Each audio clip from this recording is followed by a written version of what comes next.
बड़ी बहू सुनो, नताशा और उसके ससुराल वाले आ रहे हैं, तो तेरा होना जरूरी है। इसलिए इस बार तू मायके मत जा। इस बार भी छोटी बहू मायके चली जाएगी, तू अगली बार चली जाना। यमुना जी बड़ी बहू मीनल को एक तरीके से अपना हुक्म सुनाते हुए बोली। उनकी बात सुनकर मीनल के हाथ रुक गए, जबकि अंदर रसोई में काम करती हुई छोटी बहू पिंकी के तो पर ही निकल आए, जैसे अभी ही उड़कर मायके पहुंच जाएगी। वैसे भी उसे काम करते तो जोर आता था, और घर में कोई मेहमान आ जाए तो और उसकी हालत ख़राब हो जाती थी। चलो अच्छा है, अपनी कामचोर इमेज का फ़ायदा उठाते हुए वो हर बार काम से बच जाती थी। ऊपर से छोटी है, इस कारण से हर बार डांट से भी बच जाती थी। तभी मीनल ने कहा, पर माँ जी, मुझे 2 साल हो गए मायके गए हुए, इस बार तो चले जाने दीजिए ना। पिंकी है ना, वो सब संभाल लेगी। नहीं नहीं, पिंकी के बस की बात नहीं है। वो कोई काम ढंग से करती है क्या? फालतू समधी समधन के सामने नाक कटवा देगी। तुम तो बड़ी हो, तुम्हें ही सब कुछ संभालना है। इस मामले में मैं उस पर विश्वास नहीं कर सकती, यमुना जी ने साफ साफ कहा। पर माँ जी, पिंकी को भी सिखाएंगे तो ही तो सीखेगी ना। हर बार ये कह कर तो नहीं बच सकते ना कि मुझे ये काम नहीं आता। अब तुम मुझे सिखा रही हो, जो कह दिया वो कह दिया।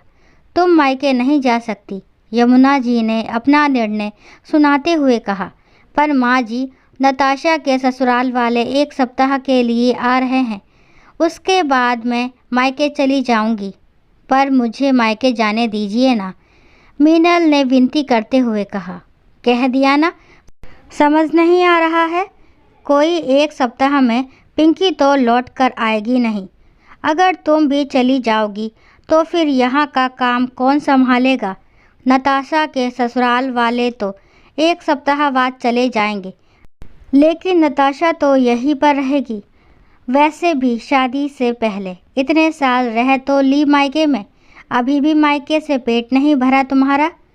अब मैं इस बारे में कोई बात नहीं करना चाहती। नताशा और उसके ससुराल वाले आ रहे हैं, जाकर तैयारी करो, कहकर यमुना जी अपने कमरे में चली गई। मीनल मन महसूस कर रह गई, लेकिन तभी मीनल का ध्यान पिंकी की तरफ गया।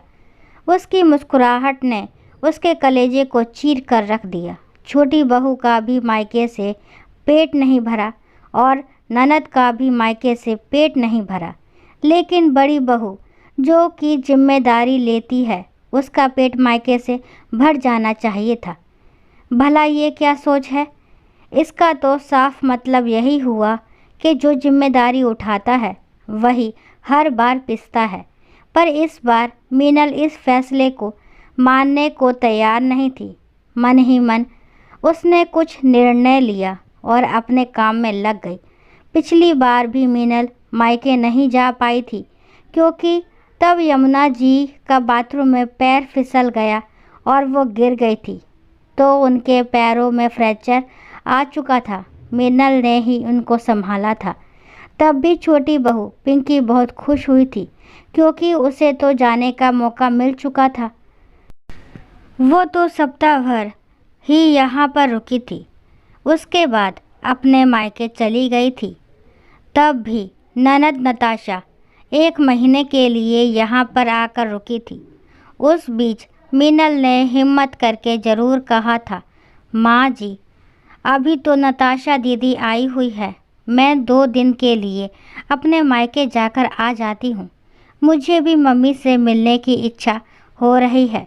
तब यमुना जी ने साफ साफ इनकार कर दिया था।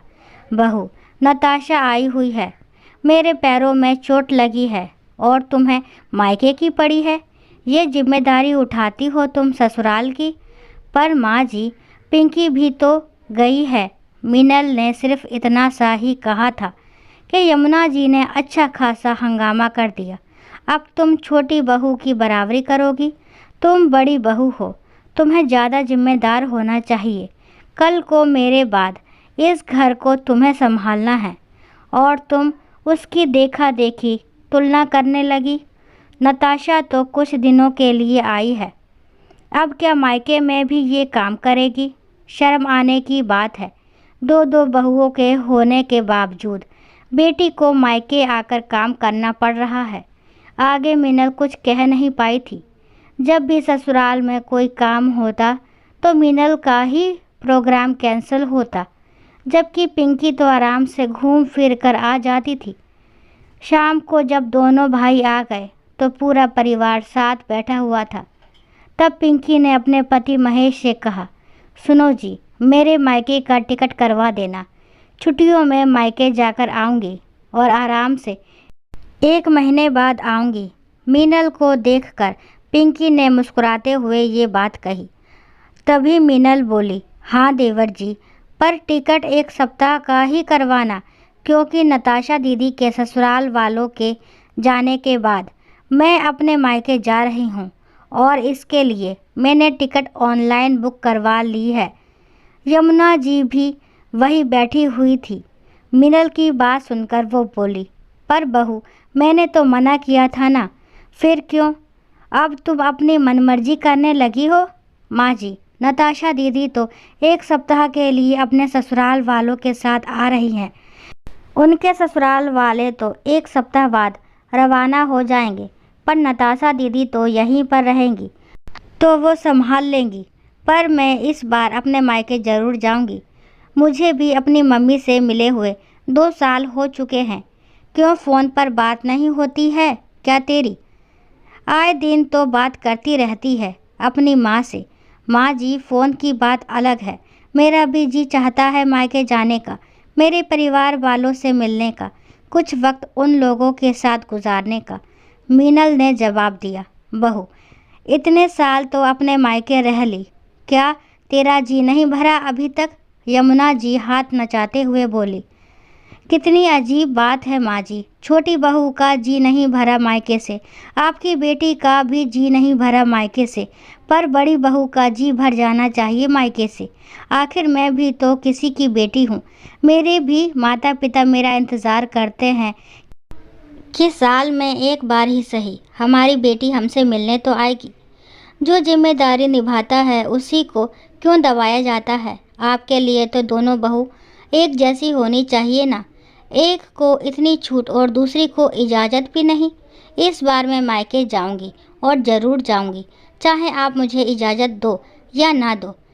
कहकर मीनल कमरे में चली गई। यमुना जी ने अपने बेटे विजय की तरफ देखा कि कम से कम वो तो अपनी पत्नी को समझाएगा, पर उसने भी कहा, माँ, ये बात तो गलत है। कुछ दिन पिंकी अपने मायके रह आएगी और कुछ दिन मीनल रहकर आ जाएगी। आखिर 2 बहुएं तो दोनों को एक जैसा समझो। एक तरफा निर्णय हमेशा नुकसानदायक होते हैं। 2 बहू में फ़र्क कहीं आपके घर के 2 टुकड़े ना करते। कहकर विजय भी कमरे में चला गया। आखिर यमुना जी को भी समझ में आ गया कि किसी एक को ही दबा के नहीं रखा जा सकता, आखिर उन्हें निष्पक्ष होना ही पड़ेगा। दोस्तों, आशा करती हूँ ये कहानी आपको ज़रूर पसंद आई होगी। अगर कहानी पसंद आती है तो प्लीज़ मेरे चैनल को लाइक, शेयर, सब्सक्राइब करना ना भूलें और इस कहानी के बारे में आपके क्या विचार हैं कमेंट बॉक्स में ज़रूर बताएं। कहानी को लास्ट तक सुनने के लिए थैंक यू। राम राम, राधे राधे।